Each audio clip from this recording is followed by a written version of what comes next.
ಬರೆದಿದ್ದಾರೆ. ಸರ್ಕಾರದ ಈ ನಡೆಯನ್ನು ವಿರೋಧಿಸಿ ಇದು ಇಲ್ಲಿಗೆ ಮುಕ್ತಾಯ ಮಾಡೋದು ಒಳ್ಳೆಯದಂತ ಸರ್ಕಾರಕ್ಕೆ ಸಲಹೆ ಕೊಡಲಿಕ್ಕೆ. ಬಿಜೆಪಿ ಅವರು ಕಂಟ್ರೋಲ್ ತಗೊಳ್ಳೋಕೆ ಸಭಾಪತಿ ಕಚೇರಿಯನ್ನು ಕಂಟ್ರೋಲ್ ತಗೊಳ್ಳೋಕೆ ಪ್ರಯತ್ನ ಮಾಡ್ತಾ ಇದ್ದಾರೆ, ತಮ್ಮ ಹಿಡಿತಕ್ಕೆ ತಗೊಳ್ಳೋಕೆ ಪ್ರಯತ್ನ ಮಾಡ್ತಾ ಇದ್ದಾರೆ. ಯಾರು ಹೇಳಿದ್ರಂಗೆ? ಕಾಂಗ್ರೆಸ್ನವರು ಕಾಂಗ್ರೆಸ್ದವ್ರಿಗೆ ಬುದ್ಧಿ ಭ್ರಮಣೆ ಆಗಿದೆ ಅಂತ ಹೇಳ್ಬೋದು. ಯಾಕಂದ್ರೆ ಈಗ ನಾಳೆ ಅವರು ಈ ಹಿಂದೆ ಒಂದೆರಡು ಸರ್ತಿ ಕೆಲವರು ಸ್ಟೇಟ್ಮೆಂಟ್ ದೇಶದ ಕೋರ್ಟ್ಗಳ ಬಗ್ಗೆನೂ ಈ ರೀತಿ ಸ್ಟೇಟ್ಮೆಂಟ್ ಕೊಟ್ಟಿದ್ದರು.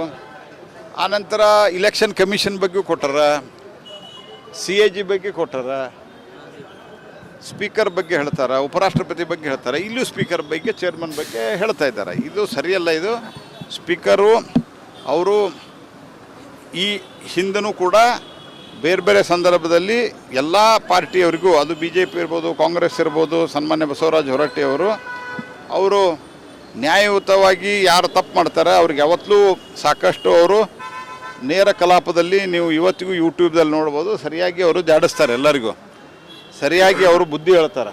ಒಬ್ಬ ನುರಿತ ಹಿರಿಯ ತಜ್ಞರೇ ಅವರು ಚೇರ್ಮನ್ ಇದ್ದಾರೆ. ಈ ರೀತಿ ಆರೋಪ ಮಾಡೋದಂದ್ರೆ ಅದು BJP ಅವ್ರ ಮೇಲೆ ಆರೋಪ ಅಲ್ಲದ, ಅದು ಸ್ಪೀಕರ್ ಮೇಲೆ ಚೇರ್ಮನ್ ಮೇಲೆ ಆರೋಪ ಮಾಡಿದಾಗ ಇದು ಸರಿಯಲ್ಲ. ಕಾಂಗ್ರೆಸ್ ಪಾರ್ಟಿ ಯಾವತ್ತೂ ಪ್ರಜಾಪ್ರಭುತ್ವದ ಈ ಇನ್ಸ್ಟಿಟ್ಯೂಷನ್ ಮೇಲೆ, ಕಾನ್ಸ್ಟಿಟ್ಯೂಷನಲ್ ಇನ್ಸ್ಟಿಟ್ಯೂಷನ್ ಮೇಲೆ ಅವರಿಗೆ ನಂಬಿಕೆ ಇಲ್ಲ ಅನ್ನೋದು ತೋರಿಸ್ತದೆ. ಸರ್, ಇವತ್ತು ಬೆಂಗಳೂರಲ್ಲಿ 3 ಹಸುಗಳ ಕೆಚ್ಚಲನ್ನು ಕೊಯ್ಯೋರು ಅಶೋಕ್ ಅವರು ಭೇಟಿ ಕೊಡ್ತಾರೆ. ನೋಡ್ರಿ, ಕಾಂಗ್ರೆಸ್ ಬಂದಾಗಿನಿಂದ ದೇಶದಲ್ಲಿ ಮತಾಂತರ ಹಾವಳಿ ಭಾಳ ದೊಡ್ಡ ಪ್ರಮಾಣದಲ್ಲಿ ಜಾಸ್ತಿ ಆಗ್ತಾಯಿದೆ. ಅದರ ಸಂಪೂರ್ಣ ವಿವರ ನನಗೆ ಗೊತ್ತಿಲ್ಲ. ನಾನು ಮಾಧ್ಯಮದಲ್ಲಿ ಸ್ವಲ್ಪ ನೋಡಿದ್ದೇನೆ. ನಾನು ಆನಂತರ ನೋಡಿ ರಿಯಾಕ್ಟ್ ಮಾಡೋಣ ಅಂತ ಅಂದ್ಕೊಂಡಿದ್ದೆ. ನೀವು ಕೇಳಿದ್ದಕ್ಕೆ ಪ್ರಿಲಿಮಿನರಿ ನನಗೆ ಗೊತ್ತಿರುವಷ್ಟು ಹೇಳೋದಾದರೆ ಮತಾಂತರ ಹಾವಳಿ ಭಾಳ ಜಾಸ್ತಿ ಆಗ್ತಾಯಿದೆ. ಭ್ರಷ್ಟಾಚಾರ ಎಗ್ಗಿಲ್ಲದಂತೆ ನಡೆದಿದೆ. ಈಗ ಇವತ್ತು ವಿಜಯವಾಣಿ ಪತ್ರಿಕೆಯಲ್ಲಿ ಪ್ರಮುಖ ಒಂದು ಸುದ್ದಿ ಬಂದಿರುವಂಥದ್ದು ಈ RTO ಇಲಾಖೆಯಲ್ಲಿ ನಡೆಯುವಂಥ ಭ್ರಷ್ಟಾಚಾರ. D ಗ್ರೂಪ್ ನೌಕರರು 1 ಲಕ್ಷ ರೂಪಾಯಿ ಕೊಡ್ಬೇಕಂತ ಹೇಳಿದ್ದಾರೆ. ಅಂದರೆ ಯಾವ ಪ್ರಮಾಣದಲ್ಲಿ ಭ್ರಷ್ಟಾಚಾರಕ್ಕೆ ಕಾಂಗ್ರೆಸ್ ಪಾರ್ಟಿ ನಿಂತಿದೆ ಅನ್ನೋದು ಗೊತ್ತಾಗ್ತದೆ. ಓವರಾಲ್ ಇವರು ಸಂಪೂರ್ಣವಾದಂಥ ಆಡಳಿತದ ಮೇಲೆ ಹಿಡಿತ ಕಳ್ಕೊಳ್ತಾ ಇದ್ದಾರೆ ಅಂತ ಅನ್ನೋದು ಇದರಿಂದ ಗೊತ್ತಾಗ್ತದೆ. ಒಳಜಗಳನ್ನು ಅದಕ್ಕೊಂದು ಕಾರದಿದ್ದಾರೆ. ಸರ್ಕಾರದ ಈ ನಡೆಯನ್ನು ವಿರೋಧಿಸಿ ಇದು ಇಲ್ಲಿಗೆ ಮುಕ್ತಾಯ ಮಾಡೋದು ಒಳ್ಳೆಯದಂತ ಸರ್ಕಾರಕ್ಕೆ ಸಲಹೆ ಕೊಡಲಿಕ್ಕೆ. ಬಿಜೆಪಿ ಅವರು ಕಂಟ್ರೋಲ್ ತಗೊಳ್ಳೋಕೆ ಸಭಾಪತಿ ಕಚೇರಿಯನ್ನು ಕಂಟ್ರೋಲ್ ತಗೊಳ್ಳೋಕೆ ಪ್ರಯತ್ನ ಮಾಡ್ತಾ ಇದ್ದಾರೆ, ತಮ್ಮ ಹಿಡಿತಕ್ಕೆ ತಗೊಳ್ಳೋಕೆ ಪ್ರಯತ್ನ ಮಾಡ್ತಾ ಇದ್ದಾರೆ. ಯಾರು ಹೇಳಿದ್ರಂಗೆ? ಕಾಂಗ್ರೆಸ್ನವರು ಕಾಂಗ್ರೆಸ್ದವ್ರಿಗೆ ಬುದ್ಧಿ ಭ್ರಮಣೆ ಆಗಿದೆ ಅಂತ ಹೇಳ್ಬೋದು. ಯಾಕಂದ್ರೆ ಈಗ ನಾಳೆ ಅವರು ಈ ಹಿಂದೆ ಒಂದೆರಡು ಸರ್ತಿ ಕೆಲವರು ಸ್ಟೇಟ್ಮೆಂಟ್ ದೇಶದ ಕೋರ್ಟ್ಗಳ ಬಗ್ಗೆನೂ ಈ ರೀತಿ ಸ್ಟೇಟ್ಮೆಂಟ್ ಕೊಟ್ಟಿದ್ದರು. ಆನಂತರ ಇಲೆಕ್ಷನ್ ಕಮಿಷನ್ ಬಗ್ಗೆ ಕೊಟ್ಟಾರ, CAG ಬಗ್ಗೆ ಕೊಟ್ಟಾರ, ಸ್ಪೀಕರ್ ಬಗ್ಗೆ ಹೇಳ್ತಾರೆ, ಉಪರಾಷ್ಟ್ರಪತಿ ಬಗ್ಗೆ ಹೇಳ್ತಾರೆ, ಇಲ್ಲೂ ಸ್ಪೀಕರ್ ಬಗ್ಗೆ ಚೇರ್ಮನ್ ಬಗ್ಗೆ ಹೇಳ್ತಾ ಇದ್ದಾರೆ. ಇದು ಸರಿಯಲ್ಲ. ಇದು ಸ್ಪೀಕರು ಅವರು ಈ ಹಿಂದೂ ಕೂಡ ಬೇರೆ ಬೇರೆ ಸಂದರ್ಭದಲ್ಲಿ ಎಲ್ಲ ಪಾರ್ಟಿಯವರಿಗೂ, ಅದು BJP ಇರ್ಬೋದು, ಕಾಂಗ್ರೆಸ್ ಇರ್ಬೋದು, ಸನ್ಮಾನ್ಯ ಬಸವರಾಜ ಹೊರಟ್ಟಿಯವರು ನ್ಯಾಯಯುತವಾಗಿ ಯಾರು ತಪ್ಪು ಮಾಡ್ತಾರೆ ಅವ್ರಿಗೆ ಯಾವತ್ತೂ ಸಾಕಷ್ಟು ಅವರು ನೇರ ಕಲಾಪದಲ್ಲಿ ನೀವು ಇವತ್ತಿಗೂ ಯೂಟ್ಯೂಬ್ದಲ್ಲಿ ನೋಡ್ಬೋದು, ಸರಿಯಾಗಿ ಅವರು ಜಾಡಿಸ್ತಾರೆ. ಎಲ್ಲರಿಗೂ ಸರಿಯಾಗಿ ಅವರು ಬುದ್ಧಿ ಹೇಳ್ತಾರೆ.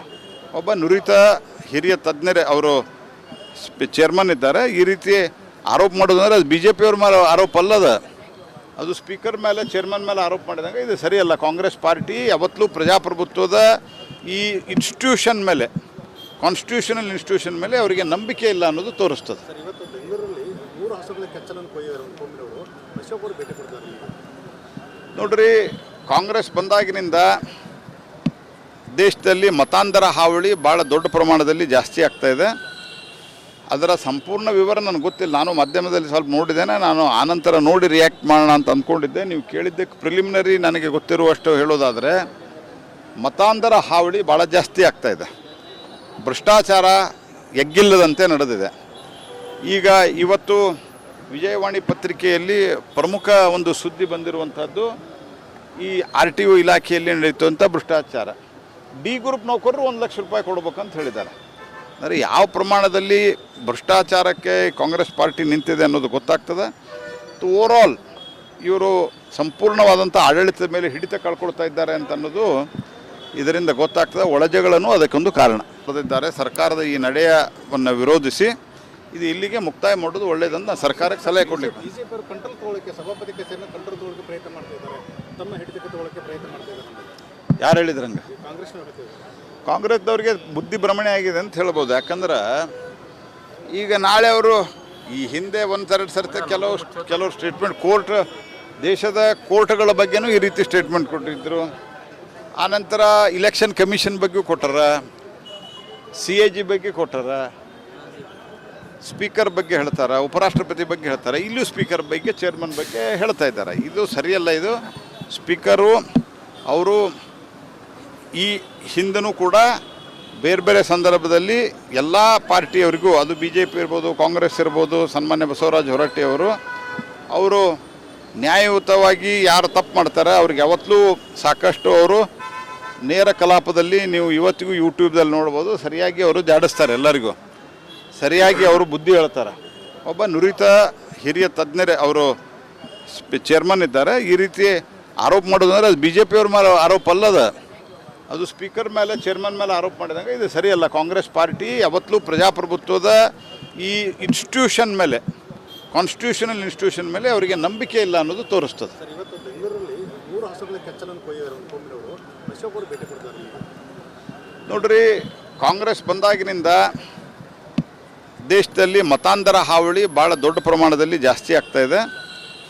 ಅದರ ಸಂಪೂರ್ಣ ವಿವರ ನನಗೆ ಗೊತ್ತಿಲ್ಲ. ನಾನು ಮಾಧ್ಯಮದಲ್ಲಿ ಸ್ವಲ್ಪ ನೋಡಿದ್ದೇನೆ. ನಾನು ಆನಂತರ ನೋಡಿ ರಿಯಾಕ್ಟ್ ಮಾಡೋಣ ಅಂತ ಅಂದ್ಕೊಂಡಿದ್ದೆ. ನೀವು ಕೇಳಿದ್ದಕ್ಕೆ ಪ್ರಿಲಿಮಿನರಿ ನನಗೆ ಗೊತ್ತಿರುವಷ್ಟು ಹೇಳೋದಾದರೆ ಮತಾಂತರ ಹಾವಳಿ ಭಾಳ ಜಾಸ್ತಿ ಆಗ್ತಾ ಇದೆ. ಭ್ರಷ್ಟಾಚಾರ ಎಗ್ಗಿಲ್ಲದಂತೆ ನಡೆದಿದೆ. ಈಗ ಇವತ್ತು ವಿಜಯವಾಣಿ ಪತ್ರಿಕೆಯಲ್ಲಿ ಪ್ರಮುಖ ಒಂದು ಸುದ್ದಿ ಬಂದಿರುವಂಥದ್ದು ಈ RTO ಇಲಾಖೆಯಲ್ಲಿ ನಡೆಯುವಂಥ ಭ್ರಷ್ಟಾಚಾರ. D ಗ್ರೂಪ್ ನೌಕರರು 1 ಲಕ್ಷ ರೂಪಾಯಿ ಕೊಡ್ಬೇಕಂತ ಹೇಳಿದ್ದಾರೆ. ಅಂದರೆ ಯಾವ ಪ್ರಮಾಣದಲ್ಲಿ ಭ್ರಷ್ಟಾಚಾರಕ್ಕೆ ಕಾಂಗ್ರೆಸ್ ಪಾರ್ಟಿ ನಿಂತಿದೆ ಅನ್ನೋದು ಗೊತ್ತಾಗ್ತದೆ. ಓವರಾಲ್ ಇವರು ಸಂಪೂರ್ಣವಾದಂಥ ಆಡಳಿತದ ಮೇಲೆ ಹಿಡಿತ ಕಳ್ಕೊಳ್ತಾ ಇದ್ದಾರೆ ಅಂತ ಅನ್ನೋದು ಇದರಿಂದ ಗೊತ್ತಾಗ್ತದೆ. ಒಳಜಗಳನ್ನು ಅದಕ್ಕೊಂದು ಕಾರಣ ಬರೆದಿದ್ದಾರೆ. ಸರ್ಕಾರದ ಈ ನಡೆಯನ್ನು ವಿರೋಧಿಸಿ ಇದು ಇಲ್ಲಿಗೆ ಮುಕ್ತಾಯ ಮಾಡೋದು ಒಳ್ಳೆಯದಂತ ಸರ್ಕಾರಕ್ಕೆ ಸಲಹೆ ಕೊಡಲಿಕ್ಕೆ. BJP ಅವರು ಕಂಟ್ರೋಲ್ ತಗೊಳ್ಳೋಕ್ಕೆ, ಸಭಾಪತಿ ಕಚೇರಿನ ಕಂಟ್ರೋಲ್ ತಗೊಳ್ಳೋಕ್ಕೆ ಪ್ರಯತ್ನ ಮಾಡ್ತಾ ಇದ್ದಾರೆ, ತಮ್ಮ ಹಿಡಿತಕ್ಕೆ ತಗೊಳ್ಳೋಕ್ಕೆ ಪ್ರಯತ್ನ ಮಾಡ್ತಾ ಇದ್ದಾರೆ. ಯಾರು ಹೇಳಿದ್ರಂಗೆ? ಕಾಂಗ್ರೆಸ್ನವ್ರು ಹೇಳ್ತಿದ್ದಾರೆ. ಕಾಂಗ್ರೆಸ್ದವ್ರಿಗೆ ಬುದ್ಧಿ ಭ್ರಮಣೆ ಆಗಿದೆ ಅಂತ ಹೇಳ್ಬೋದು. ಯಾಕಂದ್ರೆ ಈಗ ನಾಳೆ ಅವರು ಈ ಹಿಂದೆ ಒಂದೆರಡು ಸರ್ತಿ ಕೆಲವು ಸ್ಟೇಟ್ಮೆಂಟ್ ದೇಶದ ಕೋರ್ಟ್ಗಳ ಬಗ್ಗೆನೂ ಈ ರೀತಿ ಸ್ಟೇಟ್ಮೆಂಟ್ ಕೊಟ್ಟಿದ್ದರು. ಆನಂತರ ಇಲೆಕ್ಷನ್ ಕಮಿಷನ್ ಬಗ್ಗೆ ಕೊಟ್ಟಾರ, CAG ಬಗ್ಗೆ ಕೊಟ್ಟಾರ, ಸ್ಪೀಕರ್ ಬಗ್ಗೆ ಹೇಳ್ತಾರೆ, ಉಪರಾಷ್ಟ್ರಪತಿ ಬಗ್ಗೆ ಹೇಳ್ತಾರೆ, ಇಲ್ಲೂ ಸ್ಪೀಕರ್ ಬಗ್ಗೆ ಚೇರ್ಮನ್ ಬಗ್ಗೆ ಹೇಳ್ತಾ ಇದ್ದಾರೆ. ಇದು ಸರಿಯಲ್ಲ. ಇದು ಸ್ಪೀಕರು ಅವರು ಈ ಹಿಂದನೂ ಕೂಡ ಬೇರೆ ಬೇರೆ ಸಂದರ್ಭದಲ್ಲಿ ಎಲ್ಲ ಪಾರ್ಟಿಯವರಿಗೂ, ಅದು BJP ಇರ್ಬೋದು, ಕಾಂಗ್ರೆಸ್ ಇರ್ಬೋದು, ಸನ್ಮಾನ್ಯ ಬಸವರಾಜ ಅವರು ನ್ಯಾಯಯುತವಾಗಿ ಯಾರು ತಪ್ಪು ಮಾಡ್ತಾರೆ ಅವ್ರಿಗೆ ಯಾವತ್ತೂ ಸಾಕಷ್ಟು ಅವರು ನೇರ ಕಲಾಪದಲ್ಲಿ ನೀವು ಇವತ್ತಿಗೂ ಯೂಟ್ಯೂಬ್ದಲ್ಲಿ ನೋಡ್ಬೋದು, ಸರಿಯಾಗಿ ಅವರು ಜಾಡಿಸ್ತಾರೆ, ಎಲ್ಲರಿಗೂ ಸರಿಯಾಗಿ ಅವರು ಬುದ್ಧಿ ಹೇಳ್ತಾರೆ. ಒಬ್ಬ ನುರಿತ ಹಿರಿಯ ತಜ್ಞರೇ ಅವರು ಚೇರ್ಮನ್ ಇದ್ದಾರೆ. ಈ ರೀತಿ ಆರೋಪ ಮಾಡೋದಂದ್ರೆ ಅದು BJP ಅವ್ರ ಮೇಲೆ ಆರೋಪ ಅಲ್ಲದ, ಅದು ಸ್ಪೀಕರ್ ಮೇಲೆ ಚೇರ್ಮನ್ ಮೇಲೆ ಆರೋಪ ಮಾಡಿದಂಗೆ ಇದು ಸರಿಯಲ್ಲ. ಕಾಂಗ್ರೆಸ್ ಪಾರ್ಟಿ ಯಾವತ್ತೂ ಪ್ರಜಾಪ್ರಭುತ್ವದ ಈ ಇನ್ಸ್ಟಿಟ್ಯೂಷನ್ ಮೇಲೆ, ಕಾನ್ಸ್ಟಿಟ್ಯೂಷನಲ್ ಇನ್ಸ್ಟಿಟ್ಯೂಷನ್ ಮೇಲೆ ಅವರಿಗೆ ನಂಬಿಕೆ ಇಲ್ಲ ಅನ್ನೋದು ತೋರಿಸ್ತದೆ. ಸರ್, ಇವತ್ತು ಬೆಂಗಳೂರಲ್ಲಿ 3 ಹಸುಗಳ ಕೆಚ್ಚಲನ್ನು ಕೊಯ್ದಿದ್ದಾರೆ ಕೊಂಬಿನವರು ಅಶೋಕ್ ಅವರು ಭೇಟಿ ಕೊಡ್ತಾರೆ. ನೋಡ್ರಿ, ಕಾಂಗ್ರೆಸ್ ಬಂದಾಗಿನಿಂದ ದೇಶದಲ್ಲಿ ಮತಾಂತರ ಹಾವಳಿ ಭಾಳ ದೊಡ್ಡ ಪ್ರಮಾಣದಲ್ಲಿ ಜಾಸ್ತಿ ಆಗ್ತಾ ಇದೆ.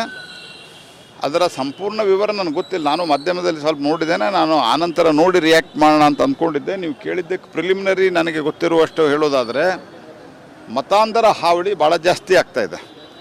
ಭ್ರಷ್ಟಾಚಾರ ಎಗ್ಗಿಲ್ಲದಂತೆ ನಡೆದಿದೆ. ಈಗ ಇವತ್ತು ವಿಜಯವಾಣಿ ಪತ್ರಿಕೆಯಲ್ಲಿ ಪ್ರಮುಖ ಒಂದು ಸುದ್ದಿ ಬಂದಿರುವಂಥದ್ದು ಈ RTO ಇಲಾಖೆಯಲ್ಲಿ ನಡೆಯುವಂಥ ಭ್ರಷ್ಟಾಚಾರ. D ಗ್ರೂಪ್ ನೌಕರರು 1 ಲಕ್ಷ ರೂಪಾಯಿ ಕೊಡ್ಬೇಕಂತ ಹೇಳಿದ್ದಾರೆ. ಅಂದರೆ ಯಾವ ಪ್ರಮಾಣದಲ್ಲಿ ಭ್ರಷ್ಟಾಚಾರಕ್ಕೆ ಕಾಂಗ್ರೆಸ್ ಪಾರ್ಟಿ ನಿಂತಿದೆ ಅನ್ನೋದು ಗೊತ್ತಾಗ್ತದೆ. ಓವರಾಲ್ ಇವರು ಸಂಪೂರ್ಣವಾದಂಥ ಆಡಳಿತದ ಮೇಲೆ ಹಿಡಿತ ಕಳ್ಕೊಳ್ತಾ ಇದ್ದಾರೆ ಅಂತ ಅನ್ನೋದು ಇದರಿಂದ ಗೊತ್ತಾಗ್ತದೆ. ಒಳಜಗಳನ್ನು ಅದಕ್ಕೊಂದು ಕಾರಣ.